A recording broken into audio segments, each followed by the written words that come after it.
Good evening to all students. Today our topic will be Bayes Good evening, sir. theorem and normal distribution. I will try to finish both the topics. It's depend, देखते हैं कि कितना cover होता है आज. तो first of all we will discuss with you Bayes theorem. Who is calling me on the phone? So this topic is also Bayes theorem. I have already sent you a single page where I have explained. In that page, it is explained that what is Bayes theorem and how to prove that. Proof is not required. Only you should know how to solve the problem by using the Bayes theorem, right? So you can see that page. There it is given that if an event A can only occur in conjunction with one of the n mutually exclusive and exhaustive events, E1, E2, En, and if A actually happens, then the probability that it was preceded by the particular event Ei, I varying from 1 to up to n, is given by this. Probability of Ei upon A is equal to probability of A intersection Ei upon summation I varying from 1 to up to n, probability of Ei dot probability of A upon Ei. It is the formula.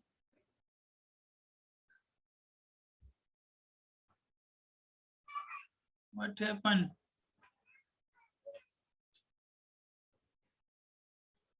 किसी ने कुछ किया क्या screen पे? Hello, मेरी voice आ रही है? जी sir, clear.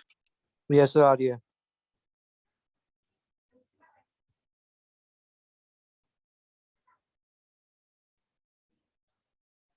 Here you can see in that page probability of Ei upon A. और मुझे कॉल कर रहा है, कौन है?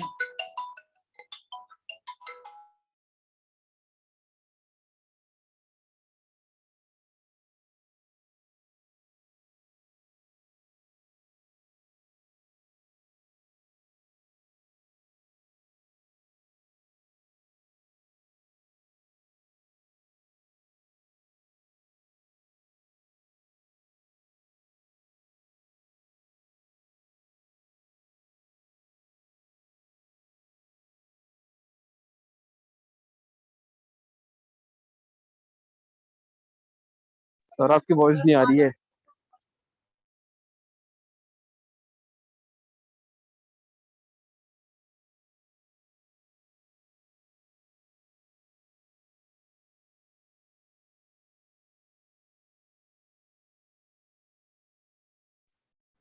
So someone called me regarding to join the class. Actually उनको उसमें लिया नहीं गया था, इसलिए वो हमसे पूछ रहे थे, तो वो बता रहा था, मैं आपका इसीलिए म्यूट किया.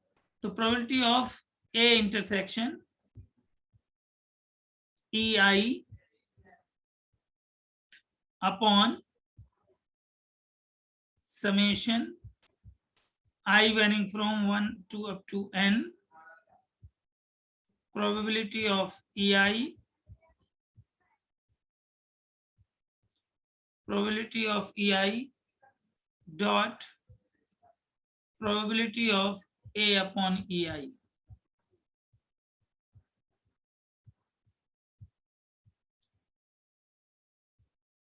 It is the formula. You can say it is Bayes theorem. ये जब हम क्वेश्चन करेंगे, अभी एक एग्जांपल कराऊंगा मैं आपको, तब आपको समझ आएगा कि क्या है. तो नो नीड टू प्रूफ कि ये आया कैसे. तो ई इवेंट है, ये कह रहे हैं कि ऐसी इवेंट की प्रोबेबिलिटी निकालो जो ये इवेंट ऑलरेडी अकर कर चुकी हो. देखो Ei अपॉन A, हम यहाँ किसी को भी A/B बोले प्रोबेबिलिटी में, तो इसका मतलब ये होता है this event already occurred, then what is the probability of this? इसका मतलब है कि जब कोई आदमी बाइक चलाएगा तेजी से तो B हो गई probability of running the bike fast, and what is the probability of he met with accident? तो accident is the event A and B is the event of running the bike fast. तो इस तरीके की situations में we use Bayes theorem. तो I am sending you 2 examples so that you will understood how to solve the problem by using the Bayes theorem. Just wait.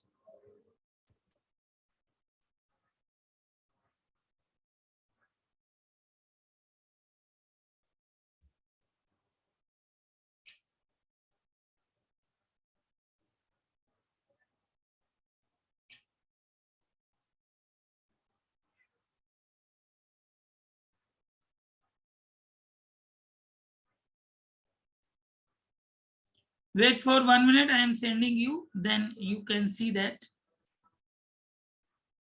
Yes, I think you have received that, and so there is no need to write the question here. So here we will talk the example 12.53. Mr. Varun Sharma, please read this question. Mr. Varun Sharma, from your mobile, please read this question. 12.53. 12.53. Sir, the question is, in a class of 75 students, 15 were considered to be very intelligent, 45 as medium, and the rest below average. The probability that a very intelligent student fails in a Viva Voce question is Examination. 0.005. The medium student failing has a probability 0.05, and the corresponding probability for a below average student is 0.15. If a student is known to have passed the Viva Voce examination, what is the probability that he is below average? Yes. तो ये हमारा question है. तो यहाँ हम देखेंगे हमारे पास 3 तरीके के बच्चे हैं. तो हमारी 3 इवेंट हो गई. एक इवन इवेंट है, आपके पास सोल्यूशन सामने दिया हुआ है, just I am explaining here. एक इवन इवेंट, एक E2 और एक E3. We have taken these 3 things, E1, E2 and E3. E1 क्या है? The student of the class is very intelligent.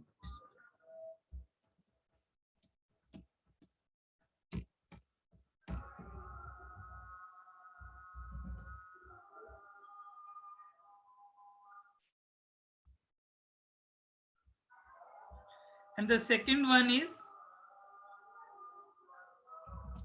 the student is medium.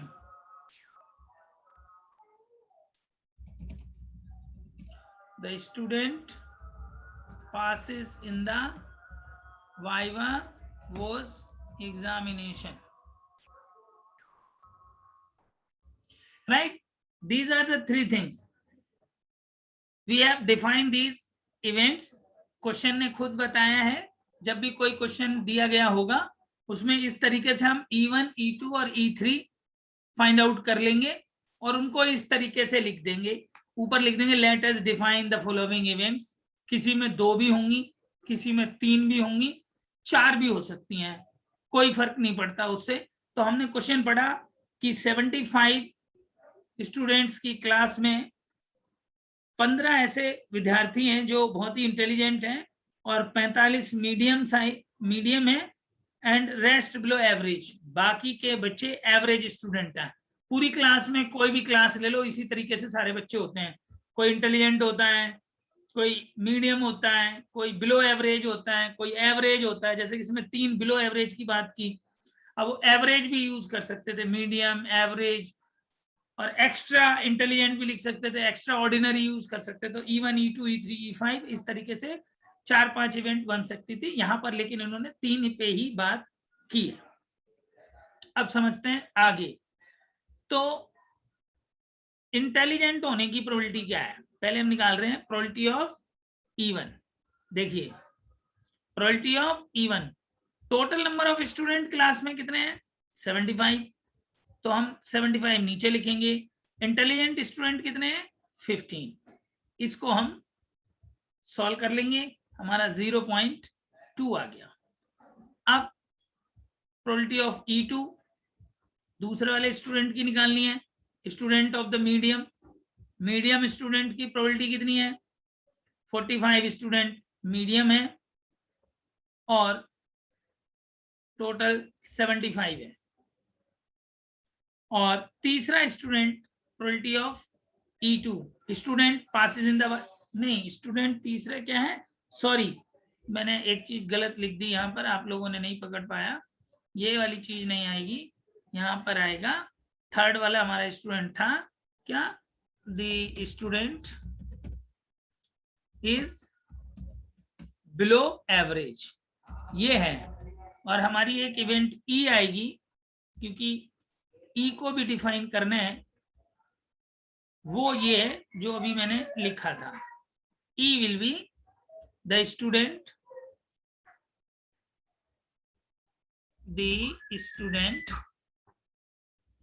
passes in the viva was examination, कितने student इस examination में viva voce examination में pass हुए, ये है। तो जब भी हम क्वेश्चन सॉल्व करेंगे तो उसकी इवेंट लेंगे E1, E2, E3, और एक इवेंट ई होगी जो कॉमन होगी जिस पे हमें बात करनी होगी। तो ये 4 चीजें बनेंगी, 3 इवेंट हैं तो भी ई अलग बनेगा, E1, E2 अगर 2 इवेंट होती तो भी ई अलग लेते, फिर हमने इनकी सारी प्रोबेबिलिटी निकाली। तो ये probability of E3। Mister Varun जरा आप बता पाएंगे कि प्रोबेबिलिटी ऑफ E3 के लिए न्यूमरेटर में मैं क्या लिखूं, mister Varun? Sir total students. नहीं, टोटल स्टूडेंट तो नीचे आते हैं, टोटल नंबर ऑफ स्टूडेंट, जब भी कोई प्रोबेबिलिटी निकालते हैं तो उसमें टोटल नंबर ऑफ स्टूडेंट तो डिनोमिनेटर में आते हैं। देखो मैंने सब में डिनोमिनेटर में टोटल नंबर ऑफ स्टूडेंट लिखे हैं। ऊपर आएंगे जो बिलो एवरेज स्टूडेंट है, बताओ कितने स्टूडेंट बिलो एवरेज हैं आउट ऑफ 75? सर 15। कैसे पता चला आपको, क्वेश्चन में तो नहीं दिया गया है। सर क्योंकि 15 वेरी इंटेलिजेंट है, 40 मीडियम है, तो दोनों 60 हो गए, टोटल 75 है, तो 75 माइनस 60 15। वेरी गुड, यही मैं आपसे कंफर्म करना चाह रहा था, वेरी गुड। इसका मतलब आपको क्लियरिटी है, आप ध्यान से सुन रहे हैं। तो इसकी भी हमने प्रोबेबिलिटी निकाल ली, कितनी आ गई 0.2, और ये 45/75 की हमने डिवाइड कर लिया तो ये 0.6। ये तो पता चल रहा है ना 0.2 कैसे आया, 15 में नहीं जा रहा है तो पॉइंट लगाया, 0 बढ़ा ली, तो इसलिए यहाँ पे देखो पॉइंट लगाया, एक 0 बढ़ाएंगे 75 टू जा 150, ऐसे ही यहाँ पॉइंट लगाएंगे 0 बढ़ाएंगे 75 6 जा 450। इस तरीके से हमारी ये तीनों इवेंट्स की प्रोबेबिलिटी निकल आई। अब हमने क्या करना है, हमें निकालना है कि the student passes in the viva voce examination और वो इंटेलिजेंट हो। अब समझते हैं कैसे।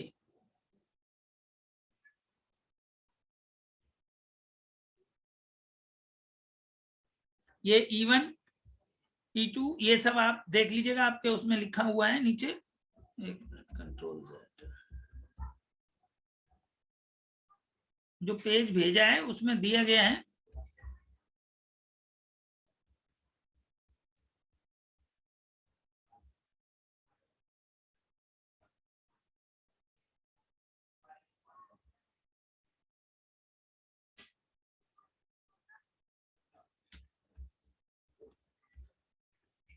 यू सी, अब हमने क्या करना है, प्रोबेबिलिटी ऑफ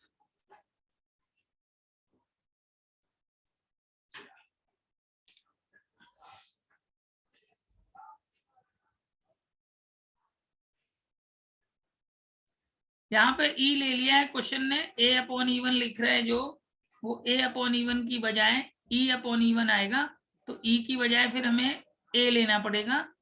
क्वेश्चन ने ए लिया, ये हमारी मर्जी होती है हम ए लेंगे या ई लेंगे। क्वेश्चन ने नीचे ए लिया हुआ है तो इसलिए मैंने ए ले लिया, आप ई भी लिख सकते थे, तो इसलिए ए अपॉन ई वन। अब समझिए इस शब्द का मतलब समझिए, ये कह रहा है कि पहले बच्चा इंटेलिजेंट है और उसके वाइवा वोसी एग्जामिनेशन में पास होने की प्रोबेबिलिटी, बताओ कैसे आएगी? क्वेश्चन पढ़ो। हाँ आप ही वरुण शर्मा पढ़िए। वरुण शर्मा सर दोबारा पढ़ना है क्वेश्चन? नहीं, वहां रेस्ट बिलो एवरेज के बाद पढ़िए। The probability that a very intelligent students fail in the viva voce examination is कितना है? 0.005। ये तो फेल होने की उसने प्रोबेबिलिटी बता दी इंटेलिजेंट, और हम क्या निकाल रहे हैं? बच्चा इंटेलिजेंट है और उसके पास होने की प्रोबेबिलिटी, तो वो हो जाएगी 1 माइनस 0.05। अगर बहुत ज्यादातर क्वेश्चनों में क्या होता है, वो ऐसा नौबत नहीं आएगी 1 माइनस करने की, वहां सीधा पास होने की बात कर रहा होगा। इस पर्टिकुलर क्वेश्चन में ये दे दिया कि एक वेरी इंटेलिजेंट स्टूडेंट है लेकिन वो फेल हो रहा है वाइवोसी एग्जामिनेशन में, उसकी प्रोबेबिलिटी दी, लेकिन हम तो निकाल रहे हैं कि इवन मींस बच्चा इंटेलिजेंट है, मतलब वेरी इंटेलिजेंट है और उसके पास होने की प्रोबेबिलिटी। तो पहले वो इंटेलिजेंट है, ये इवेंट हैपन हो चुकी है, और उसके पास होने की प्रोबेबिलिटी, तो ये इन्होंने फेल होने की प्रोबेबिलिटी दे रखी थी, इसलिए 1 में से फेल होने की प्रोबेबिलिटी हमने सब्ट्रैक्ट कर दी, तो हमारी जो वैल्यू आई वो हमने लिख दिया। लेकिन इन द रिमेनिंग क्वेश्चन ऐसा नहीं होता, वहां सीधा इसी तरीके से लिखा होगा कि बच्चा वेरी इंटेलिजेंट है और उसके पास होने की प्रोबेबिलिटी, तो ए अपॉन इवन डायरेक्ट दिया गया होगा। इस पर्टिकुलर क्वेश्चन में 1 में से सब्ट्रैक्ट करना पड़ा, तो ये 0.99। सर यहाँ पे वन कैसे लिया, एक बार और बताइएगा। क्या चीज? फिर बोलिए। सर यहाँ पे आपने जो 1 माइनस कर रहे हैं ना, ये 1 कैसे Yes, आया yes, बताइएगा yes. एक बार। एक बार लाइन फिर से पढ़ो। The probability that a very intelligent student fail in a viva voce examination is 0.005। ये बात आपको क्वेश्चन में लिखी हुई दिख रही है। उन्होंने बोला है कि वेरी इंटेलिजेंट स्टूडेंट के वाइवा वोसी एग्जामिनेशन में फेल होने की जो प्रोबेबिलिटी है वो 0.005 है, ठीक है। और हम निकाल रहे हैं वाइवा वोसी एग्जामिनेशन में पास होने की प्रोबेबिलिटी, जबकि वो इंटेलिजेंट है, और हमें दे रखी है उसने प्रोबेबिलिटी क्वेश्चन ने फेल होने की, तो हमें ये 1 माइनस, वो इंटेलिजेंट क्वेश्चन है, वो इंटेलिजेंट स्टूडेंट है और उसके पास होने की probability in viva voce examination क्या आएगी, जबकि फेल होने की प्रोबेबिलिटी दी गई है। तो देखो, पास होने की प्रोबेबिलिटी प्लस फेल होने की प्रोबेबिलिटी इज इक्वल टू 1, यही तो होता है। आपको, आप अगर एग्जाम में बैठे हैं और कोई बोलता है आपके 40% चांस है कि आप फेल हो जाएंगे, तो बताओ कितने % चांस है कि आप पास हो जाएंगे? Tell me. वरुण शर्मा, आपसे ही बात कर रहा हूं मैं आज। सर 60%। क्या करा आपने? 40% को 100% में से घटाया ना। Hello. Yes sir. Yes, similarly, तो अगर ये फेल होने की प्रोबेबिलिटी इतनी दी गई है, तो पास होने की प्रोबेबिलिटी जो होगी, अगर वो इंटेलिजेंट है, तो वो 1 माइनस होगी। तो इसमें हमने सब्ट्रैक्ट कर दिया, आई गॉट दिस वैल्यू। उससे फिर उन्होंने अगली लाइन में लिखा the medium students failing as a probability, फिर इन्हें दूसरे में भी, दूसरे बच्चे के भी फेल होने की ही प्रोबेबिलिटी पे बात की है। तो प्रोबेबिलिटी ए अपॉन E2 लिखेंगे कि बच्चा मीडियम स्टूडेंट है और वो पास हो जाएगा एग्जाम में, लेकिन उन्होंने तो फेल होने की दे रखी है, तो 1 में से जो फेल होने की प्रोबेबिलिटी है वो हम सब्ट्रैक्ट कर देंगे, जबकि मीडियम स्टूडेंट के फेल होने की प्रोबेबिलिटी 0.05 है, तो 1 माइनस हमने इसको सब्ट्रैक्ट करा, तो I got 0.95। Similarly we will get probability of A upon E3, मतलब अब बच्चा बिलो एवरेज है, लेकिन बिलो एवरेज स्टूडेंट के पास होने की प्रोबेबिलिटी क्या होगी, जबकि बुक ने बोला है the corresponding probability of the below average student is 0.15, तो उसको भी हम 1 माइनस 1 माइनस 0.15, इसमें से सब्ट्रैक्ट करेंगे और हमें मिलेगा कितना आएगा 0.85। तो ये हमने प्रोबेबिलिटी निकाल ली। ये हमारी इंडिविजुअल प्रोबेबिलिटी आ गई कि इंटेलिजेंट बच्चे के इंटेलिजेंट होने की प्रोबेबिलिटी ऑफ E1, स्टूडेंट्स के मीडियम स्टूडेंट होने की probability of E2, probability of E3 जो हमने पहले निकाली थी probability of E1 when the student is very intelligent. कितने बच्चे थे? 15 बच्चे थे। कितने में से थे? 75 से। वो हमारी इंटेलिजेंट बच्चों की प्रोबेबिलिटी आ गई। फिर मीडियम बच्चों की प्रोबेबिलिटी आ गई, फिर बिलो एवरेज बच्चों की प्रोबेबिलिटी आ गई।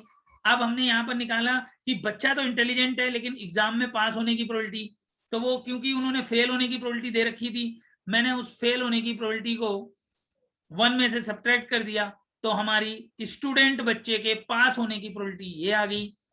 इसी तरीके से मीडियम बच्चे के पास होने की प्रोबेबिलिटी ये आ गई, और ये देखो फेल होने की प्रोबेबिलिटी उसकी दी हुई थी तो 1 में से सब्ट्रैक्ट कर दिया।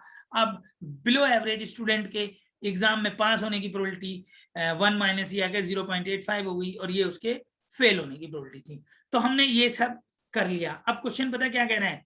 If a student is known to have passed the viva voce examination, what is the probability that he is below average? अब देखो क्वेश्चन ने कहा, वो कह रहे हैं कि if a student is known to have passed the viva, student को पता है कि pass the viva voce examination, कि वाइवा वोसी एग्जामिनेशन में वो कैसे पास है?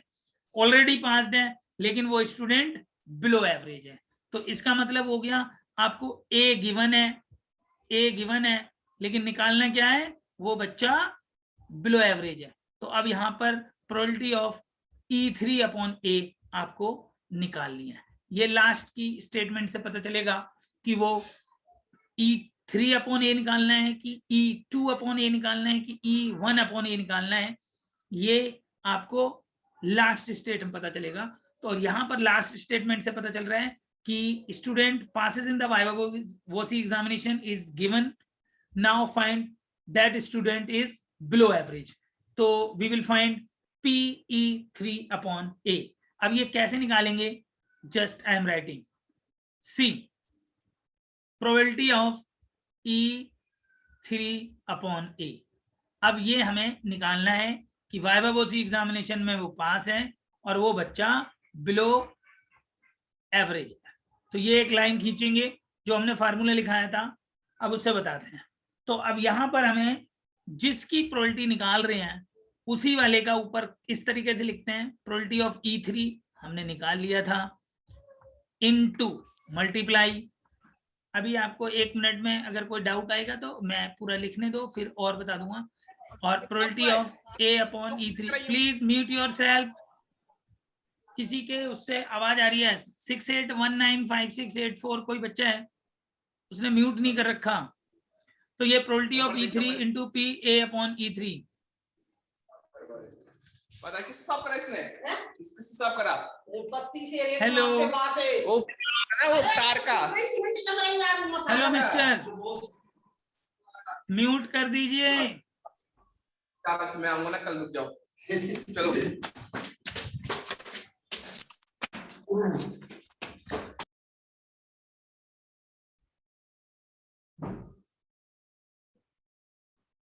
अभी एक बच्चे को मैंने बाहर कर दिया, शोर मचा रहे हैं, सुन ही नहीं रहा। तो probability of E3 into probability of A upon E3 ऊपर लिखेंगे, और नीचे है प्रोबेबिलिटी ऑफ अब E1 probability of A upon E1। ये मल्टीप्लाई क्या जैसे ऊपर निशान है वो मैं लगा नहीं रहा, उसका मतलब यही है probability of E1 A upon E1 plus, आपने देखा वहां पर समेशन का निशान लिखा था, तो यहाँ पर वो समेशन ना लिख के हम तीनों चीजें लिखेंगे, probability of E2 probability of A upon E2 plus probability of E3। 10 minute बाद क्लास बंद हो जाएगी, दोबारा से रीस्टार्ट कर लीजिएगा, मैं ज्वाइन कर लीजिएगा, कहने का मतलब probability of A upon E3। ये हमारा फार्मूला है, मतलब in open form we will try to find out the probability of E3 when A is given. Then we write probability of E3 into P A upon E3. Then add all these P E1, P A upon E1, P E2, P A upon E2, P E3, P A upon E3. Any student have any query wants to ask me? यहाँ पर पूछ ले मुझसे. अगर यहाँ पर clear है तो आप समझो कि आपको क्वेश्चन क्लियर हो गया.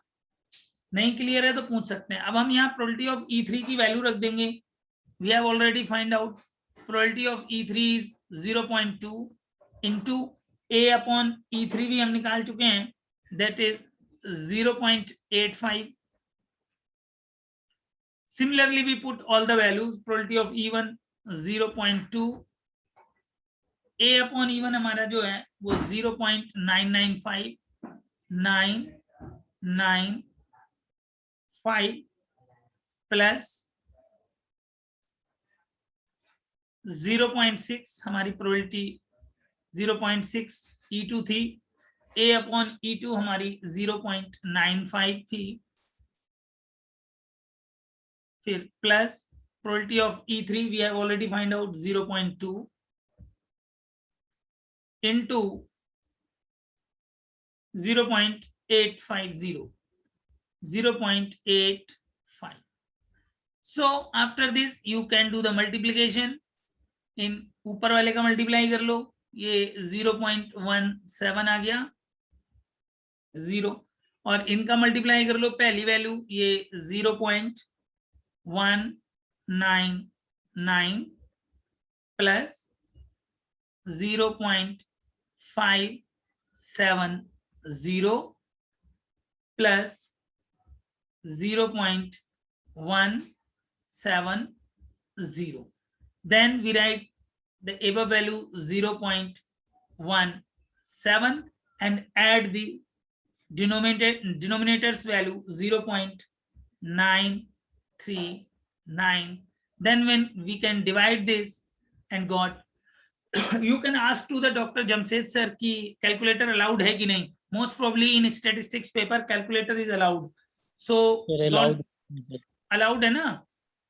yes sir, first semester में allowed हाँ था हाँ sir. हाँ, तो यहाँ भी allowed होगा. तो don't take a tension कि ये वैल्यू यूं आ रही है तो क्या होगा. कैलकुलेटर लगाओ, तुरंत की तुरंत वैल्यू आती चली जाएंगी. ठीक है बेटा. अब बताओ कोई ऐसा एक स्टूडेंट जिसको समझ नहीं आया मेरे से पूछ लीजिए. हाँ जी सर, ये प्रोबेबिलिटी का फॉर्मूला है क्या जो आपने लिखा ऊपर? कौन सा? ये तो बेस ये थ्योरम PE लिखा है भाई. बेस थ्योरम लिखिए, ये Bayes theorem in open form. When 3 events will occur.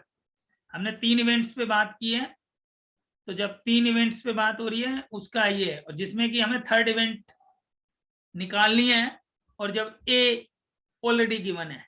और यहाँ पर ये चीजें देखो हमने पहले ही निकाल ली थी.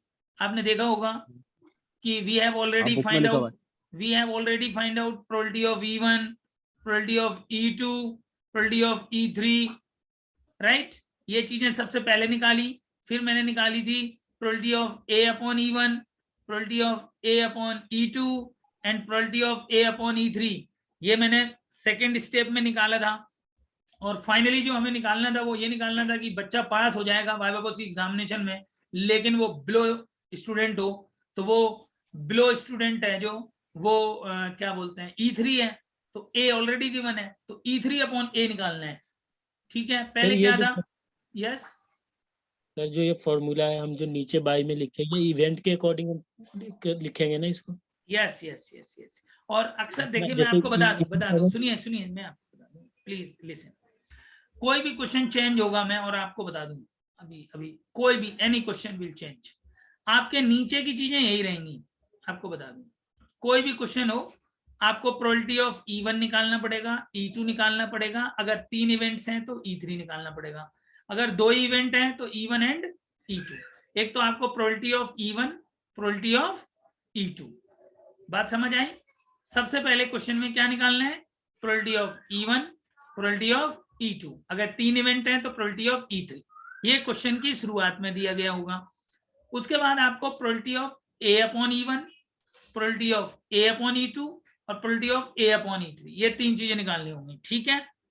यहां पर क्वेश्चन क्या फाइंड आउट करना है फाइनली, ये डिपेंड करेगा E3 अपॉन ए आएगा, कभी कभी E2 अपॉन ए निकालना हो सकता है, सेकंड इवेंट के बारे में बात कर रहा हूं, या E1 अपॉन ए निकालना पड़ेगा। अगर यहाँ पर E3 अपॉन ए निकालना है तो इसी से रिलेटेड न्यूमिनेटर में लिखेंगे। देखो ये E3 अपॉन ए निकालना था, इसलिए हमने probability of E3 into probability of A upon E3 ये न्यूमिनेटर में दिया। सपोज ये क्वेश्चन ये नहीं होता, अगर उसने बिलो स्टूडेंट की बजाय क्वेश्चन ने क्या कहा होता कि इंटेलिजेंट स्टूडेंट की प्रोबेबिलिटी निकालो, वो लास्ट की लाइन में ये लिख देता कि what is the probability that he is very intelligent if a student is known to have pass the viva voce examination. Student को पता है कि वो पास हो गया है और वह बच्चा वेरी इंटेलिजेंट है, और अगर वो वेरी इंटेलिजेंट है तो मैं यहाँ पर E1 अपॉन ए निकालता और यहाँ पर प्रोबेबिलिटी ऑफ E1 लिखता और यहाँ पर मैं a अपॉन E1 लिखता, नीचे बिल्कुल यही लिखता विदाउट एनी चेंजेस, ये कुछ भी चेंज नहीं करता, न्यूमरेटर हमारा बदल जाता। अगर इसी क्वेश्चन में वो एक दूसरी बात लिख देता, if a student is known to have pass the viva voce exam, what is the probability that he is average या मीडियम, इन्होंने मीडियम, ही इज मीडियम, तो हम क्या करते हैं मीडियम के लिए, हम E1 की बजाय अब E2 अपॉन ए निकालते, यहाँ प्रोबेबिलिटी ऑफ E2 लिखते और a अपॉन E2 लिखते हैं। मैंने आपको तीनों केसेस बता दिए कि अगर इसी क्वेश्चन को सपोज मैं एग्जाम में देता हूं और आपको इस लास्ट में ये वर्ड हटा देता हूं, what is the probability that he is below average, और मैं लिख देता हूं what is the probability that he is very intelligent, इसका मतलब प्रोबेबिलिटी ऑफ E1 अपॉन ए निकालना है, तो प्रोबेबिलिटी ऑफ E1 अपॉन ए के लिए हो जाएगा probability of E1 into probability of A upon E1, और डिनोमिनेटर में ये तीनों चीजें लिखनी पड़ेंगी, there will be no changes there, right? Probability of E1, probability of A upon E1 plus probability of E2, probability of A upon E2 plus probability of E3 और into probability of A upon E3। तो denominator same होगा, numerator change हो गया कि बच्चा intelligent है। अगर वो बोल देता मीडियम है तो E2 अपॉन ए सामने लिखा हुआ है। इस तरीके से इसमें 3 क्वेश्चन बन सकते हैं, सामने क्वेश्चन रखा है और मैंने इसको बदल दिया, तो समझ लीजिए कि क्वेश्चन चेंज हो गया कि क्या निकालना है। तो I hope you understood this कि इस क्वेश्चन में क्या हुआ। अब हम अगले क्वेश्चन पे बात करने जा रहे हैं, अभी 2 मिनट है, क्लास दोबारा से ज्वाइन करना आप। तो अगला क्वेश्चन मुझे पढ़ के सुनाओ मिस्टर आजिब, अगला क्वेश्चन 12.54 क्वेश्चन है, उसे पढ़ के सुनाओ, देन आई विल एक्सप्लेन। क्या कौन सा क्वेश्चन है? 12.54 I have already send you on the WhatsApp. Wait sir, in a railway reservation office 12.55 12.54 12.54 Yes, sir. In a railway reservation office, 2 clerks are engaged in checking reservation forms. On an average, the first clerk check 55% of the form, while the second does the remaining. The first clerk has an error rate of 0.03 and second has an error rate of 0.02. A reservation form is selected at random form.